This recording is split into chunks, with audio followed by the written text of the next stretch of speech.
छत्तीसगढ़ महतारी की लोक जानन स्वामी की बुलाओ शेषनाग भगवान की संत समाज की शंकर भगवान की बोल दे चोटी मुसवा की। अरे कैसे भैया का हो गए? मैं इतने देवता की जय करे लगा होगा का हो तोला पसंद नहीं आए का? अच्छा वो पसंद है जी। भैया ओए मैं गजानन स्वामी की जय करे लगा लगाए हैं अंतर्यामी विघ्न हरण गणराज। गणराज में ओकर चोटी मुसवा के जय। अरे वो तो भगवान है, संसार में पहली पूजा गणराज जी के होते होते हैं भाई। हाँ जी भैया ओए और चोटी मुसवा कौन सा भगवान ने दादा? सवारी है गणेश भगवान के ओकर भी नहीं आना जाना नहीं हो बालाराम। ओकरे सतियों को जयकारा लगा दे।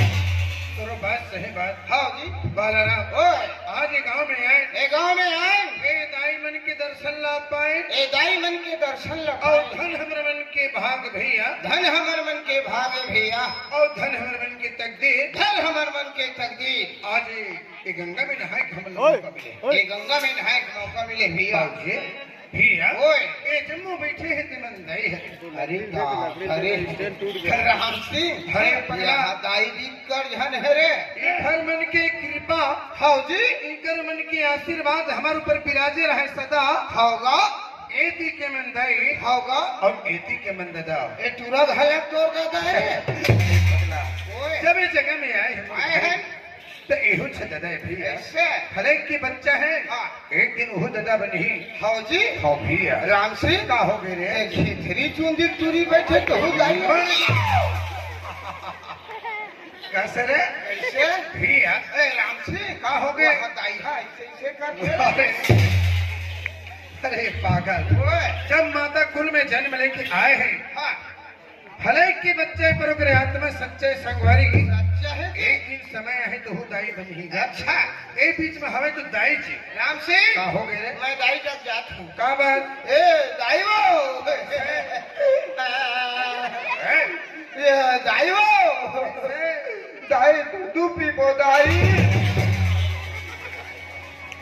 भैया कसरे पागल कैसे आज है 16 रात होती भैया। 16 रात 16 रात नहीं हाँ जी समझेगा? हाँ। एक जन मैया के दूध पिया था अच्छा तेन में तोला हद रही हो गए बे। तब भूख मरा थन का कैसे अरे पागल तो कोई चीज की समझ है कैसे भैया? कैसे भैया भैया ओए मैं तो कहे होगा मैं वो बार नहीं आ रहे तो दूसरा बार में आए हैं। अच्छा ये सब लोग जाने पहचाने हैं। हाँ जी एती के मन दाई में जान डरे होगा एती के मन दादा के है मैं जान डरे। ये ठुरा दादा नानकल हरे से का हो गई रे? दादा जब जाता हूँ ले जा भैया। आज हमारे गांव में बड़ाई है। हाँ हाँ मैं दादा जब पैसा मांग लेता हूँ। ले जा ए दादा को ले ए दादा रे ए दादा पैसा दे रहे तो मर्डर कर दूँ। कसरे कैसे खाने में दाल भात हाँ जी बाकी सब कचरा कचरा देवता में दाई दादा होगा और सब पत्थरा भैया। ओए दादा रे के दादा से मर्डर कर हूँ कथा। अच्छा जैन इंसान अपन ददल को मार दी हाँ जी वो प्राय खून होते। अच्छा अच्छा ददल इसे बोले नहीं जा होगा। पागल इति आओ हाँ हाँ भैया। एक बात है एति के मन तो दाई एती के मन दाई एति के मन दादा एती के मन दादाई बालाराम ओए वो जो पाछून बैठे है वहाँ पाछू बैठे हैं वो होटल के सामने खड़े हैं वहाँ ठेला कुटी खड़े ये हैं मंदिर के सामने खड़े हैं वहाँ भी गर्जन खड़े हैं ये मंच में बैठे हैं बैठे हैं ये मन कौन कौन भाई रे? भैया यही मन ला पूछे राम सिंह यही मन तो बहनी दूल्हा है।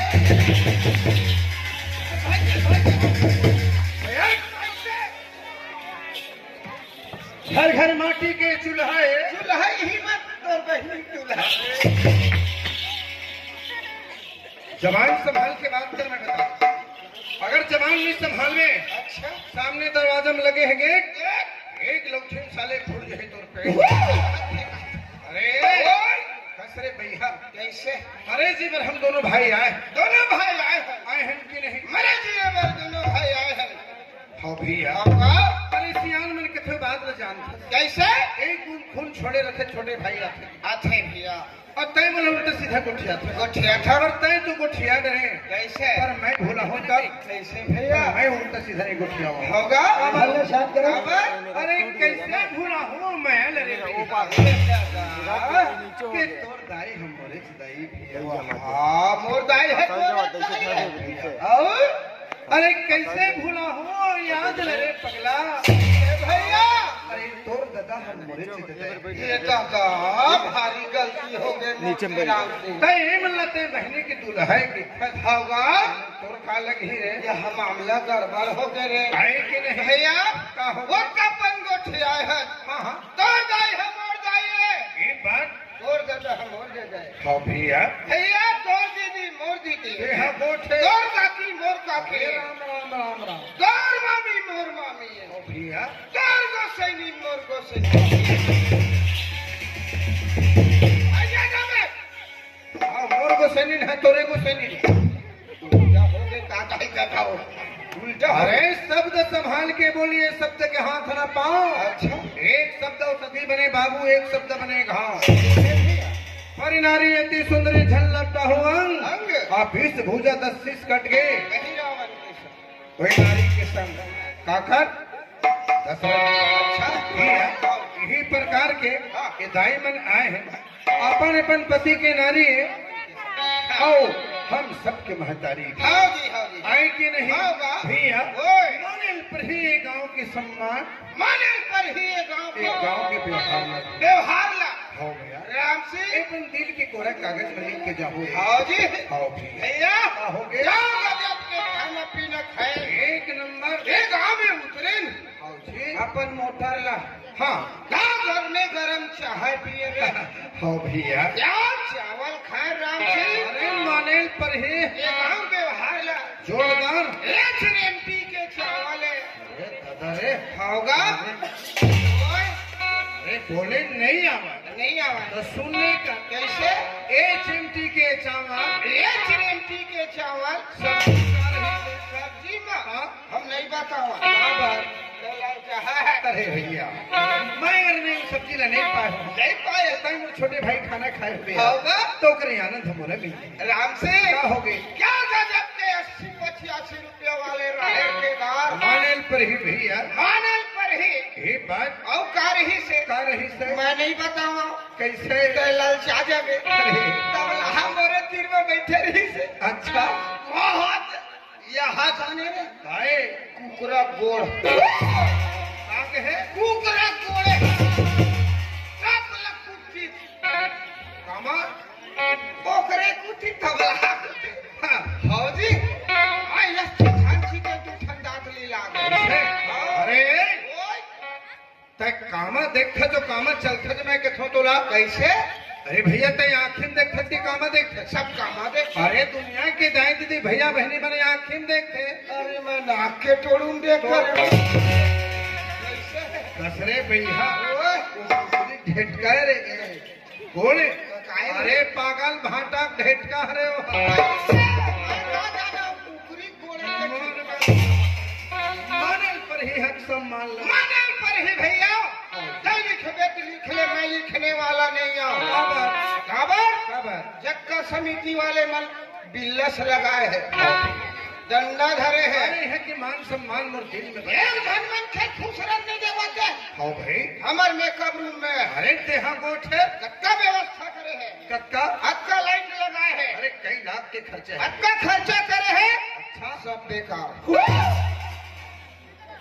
आग कमी होगी सगा भाई देख तो बेकार है कत्ते सब बेकार है ये गाँव का आदत खराब है कैसे अरे गवर्नमेंट से कोई बात में भूल हो गई हुई भूल हो गए है मैं हाथ जोड़ के माफी मांग ले हूँ का बातें कैसे चल रही तो बताओ वोते वाल्टी और बैठे खोरसी में बैठे बैठे बैठे बैठे राम सिंह हाँ, हो गई बालल बला लेती अच्छा राम सिंह बाला दोनों भाई बला लेती बना लेते और दोनों जानवर मस्त लाल के एक ठन धी निकालती अरे सदर है रा रा रा दोनों झंडा लाल के धी निकालती कैसे करते दोनों भाई पीटे अच्छा हाँ जी कहाँ फलोट मार के सोते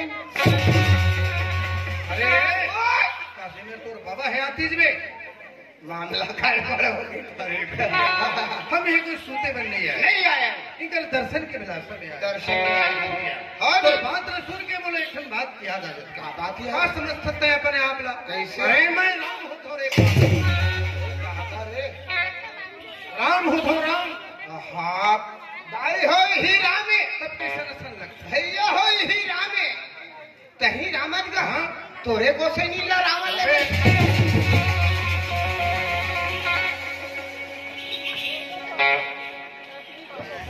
जन्म लेने के घर में आवत हन रखन हमें के साथ। अच्छा एक दंडम टूट है तो 32 दांत।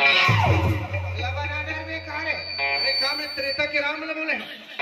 अरे वही प्रकार के जैसे लक्ष्मण है राम के संग नहीं छोड़े रे। अच्छा अच्छा वही प्रकार के तोरे जैसे युवा मल्लपन के बड़े भाई ला वही रामचंद्र भगवान के बराबर दर्ज है। मानवे में तौर पर भगवान के राम बराबर हाँ जी समझे का? यही बात में बोले हर पागल रहती है। का हो के की बड़े ले गोठिया अरे भैया आपने कहा थे बड़े ज्यादा गोठिया बहुत लंबा होते लंबा होते एक बार जयकारा लगा। हाँ जी एक पिंजरा में पाप रूपी पक्षी हो ही बाप रूपी पक्षी हो ही वो भाग जहे वो भाग जाए ये आत्मा ने शांति मिली। आत्मा शांति भैया हाँ जी फैसला आगे बढ़ाना है। माछी मच्छर ला मार के लाना है कैसे करना है? राम सिंह पर चटनी बनाना है। ये बताओ और बार चटनी बनावे सबेल उठी चाट है? अरे भैया गाँव को कासल बनाना है। ऐसे हमारे गांव में सुंदर सलाह लाना है। लाना है देती आओ ऐसे तो जयकारा लगाना हाँ है भैया भगवान शंकर के नाम से। हाँ जी हाथ से ताली हाथ से दस मुंह से जयकारा राम सिंह सबके सारा सागर सारा हाँ आन भाटो रांधे हम खावे। सब्जी बन गए अरे बनाए हम आप और टमाटर मिर्चा अरे अरे तो कहीं पानी बात नहीं लगे कारे मोला काई लग ही भैया खबर मैं भैंसा नक दूंगा भैया तोर हाथ जोड़ा था खुशी रहे आनंद रची रंगी खा खबर ते शंकर भगवान है। तका ओकर को सैनी पार्वती कैसे भी है होगा ताली बजा के जयकारा लगा। हाँ जी उल्टे सीधा मत को फेरे नहीं गोठिया देखे दाई दीदी मन सब जन हंसत नहीं चल बोला चलो दाई दादा मन से प्रार्थना है भगवान के नाम के जयकारा लगाना है। अच्छा हाँ जी हेलो चलो चलो चलो हेलो हाथ भी हेलो ले ताली बजा के जयकारा लगा। बोल दे शंकर भगवान की जय राम सिंह का हो गए रे ये मन देती ही लड़का भर मन फटर फटर पीटत है ए दादा बाकी भगवान के नामले में मल नाराजगी है। हाँ हाँ हाँ ई के दरी अगर जयकारा नहीं लगा है यहाँ जान जाना किया हो है। अरे क्या वाले अरे क्या हो जाए ते जानबे कैसे राम सिंह का हो गए 8 बजे तक जाओ नहीं हाला कैसे भैया हाँ, हाँ। अरे जयकारा नहीं लगा ही एक रात भर में यहाँ जान जाना किया हो है।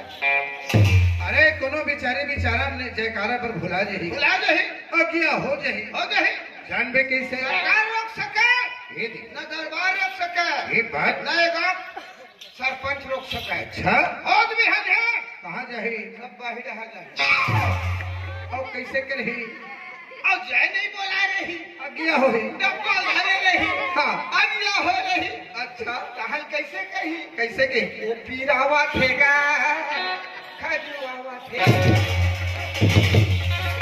यार पौधीज कहाँ है बात है अरे ओए भैया होगा पहले भले समझा हाँ दाई दीदी भैया नहीं हो हाँ।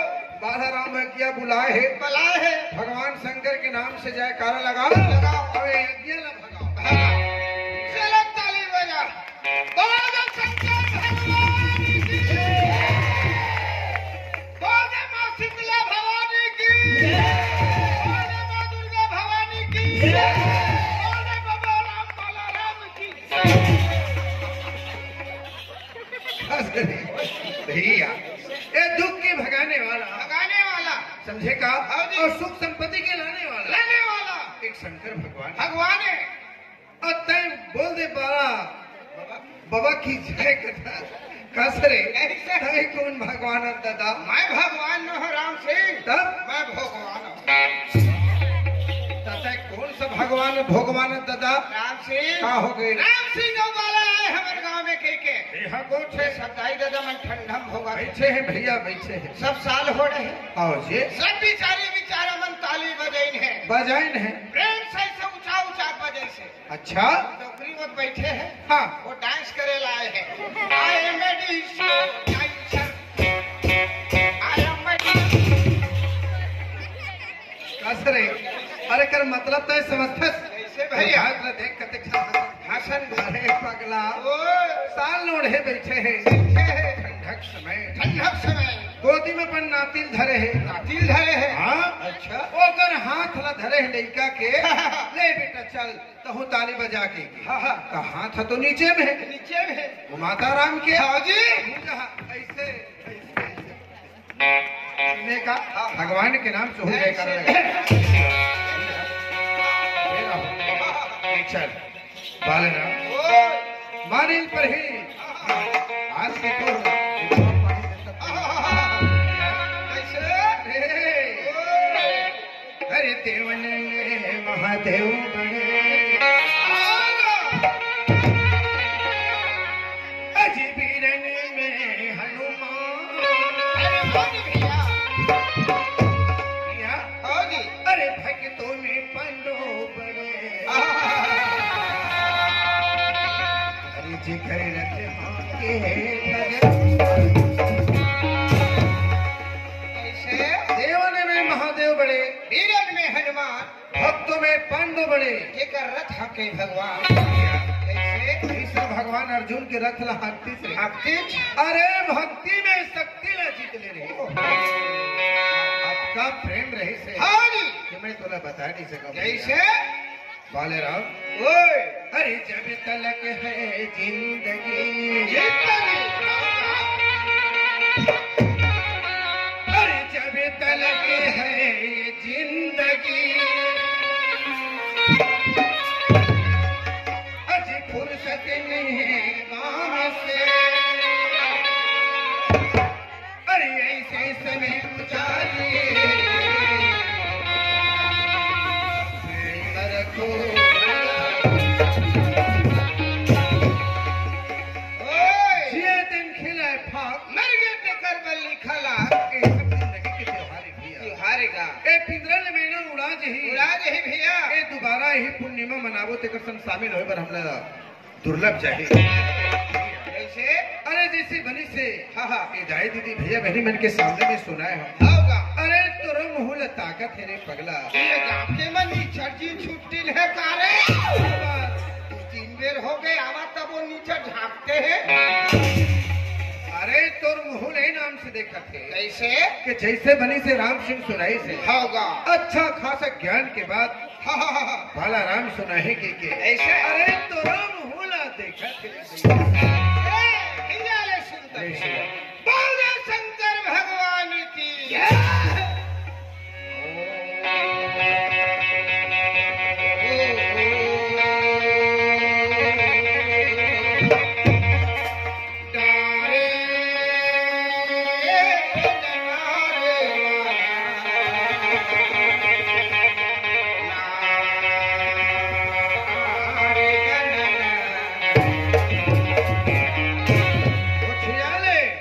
हारे गाड़ी भारे लाखा दूंगा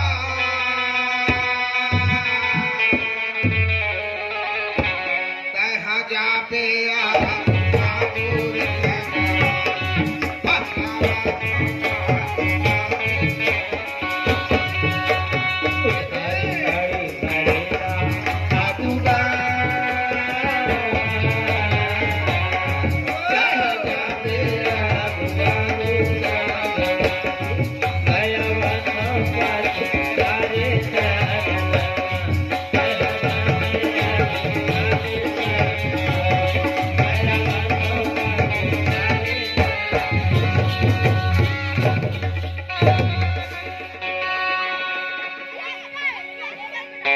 दरिया नहीं सुने जगह में आए।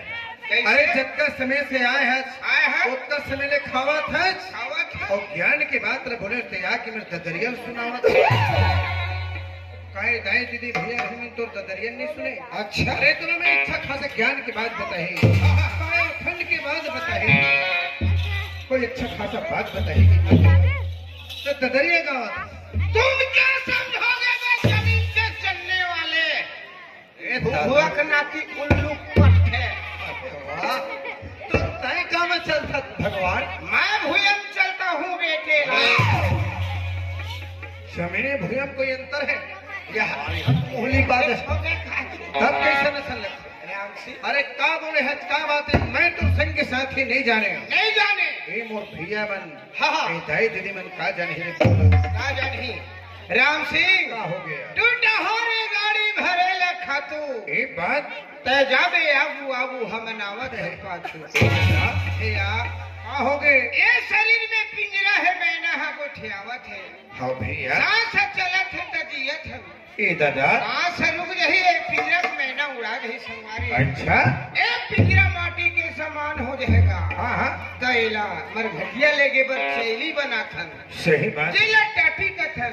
हाँ हाँ वही टूटहा गाड़ी होगी भैया। अच्छा होगा ये शरीर वो टूटहा गाड़ी में भर देते ये बात। और सगा पहुना लगोरत रहते। हाँ हाँ ये कर बर घर बनाए बर मर घर जाके अच्छा 4 सियान मन घर बनाते गड्ढा खोद के रखे रहते। अच्छा अच्छा। अरे सगा पहुने आ जाते वही हाँ, हाँ। गड्ढा में शरीर लेके ए, यही जगन की बात है।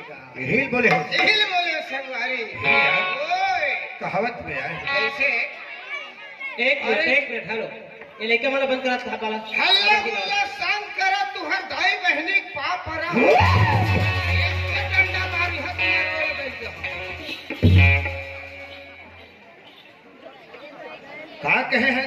तुहर दाई बहनी पाप परा हो मुझे नहीं सुने हो ही आखिरी दिन। हाँ एक डंडा मारी हाथ रोल बैठ कहे रोए धले में या यही बात में तो मैं बार बार बोले हूँ। कैसे यही वचन ला नहीं बोलना चाहिए सबला। कैसे भैया भैया ओए तुहर दाई बहनी के पाए पर होगा यहाँ पाँच परे बरे आए हैं। आए हैं दादा कांवर जी के चरण की हम अभिलाषी है। होगा और नहीं सुने तिन्ह का समझ ही जानता। जबर रोटी बेहती बालाराम गाड़ी में तो दबा अरे पागल ओए संभाल के हाँ, बोले। हाँ। अरे लाख जिंदगी में सफर कर ले होगा संसार में मानो 1000 है मानो 1000 है और सत्य के लेन देन के सौदा कर ले हाँ जी और यही दुनिया में बाजार और अगर सौदा नहीं करे तब हाँ कैसे अरे क्या कहेगा भैया ए लेके हो चुपन जी तुम ज्यादा हल्ला करा था। मैं तोर हाथ जोड़ के विनती करत हूँ तय उठ के मिले दादा भाई। कोई छरे वो खाते ले जाओ चलो चलो आओ, आओ। हल्ला सब बालाराम ओए संभल के नहीं बोले थे कर का हो कैसे भैया होगा अजी पाछे में परी ए पछताना रे पाछे परी पछता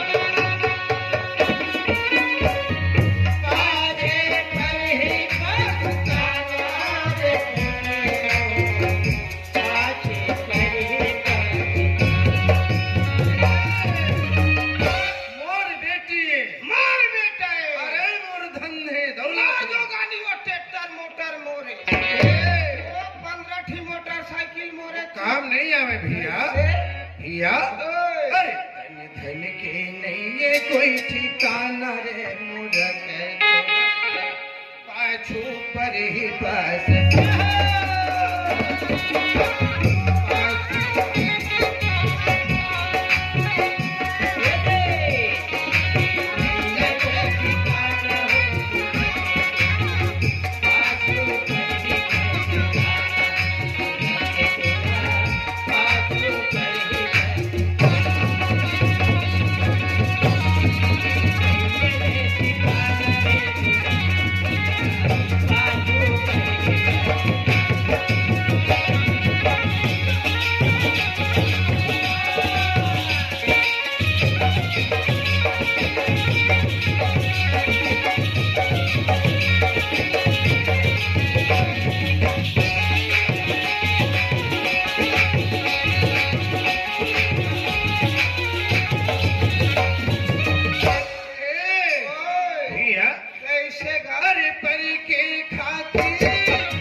दिन तय कमात है कमाथस का काबर कैसे आने वाला मोर पीढ़ी खाएगी। हाँ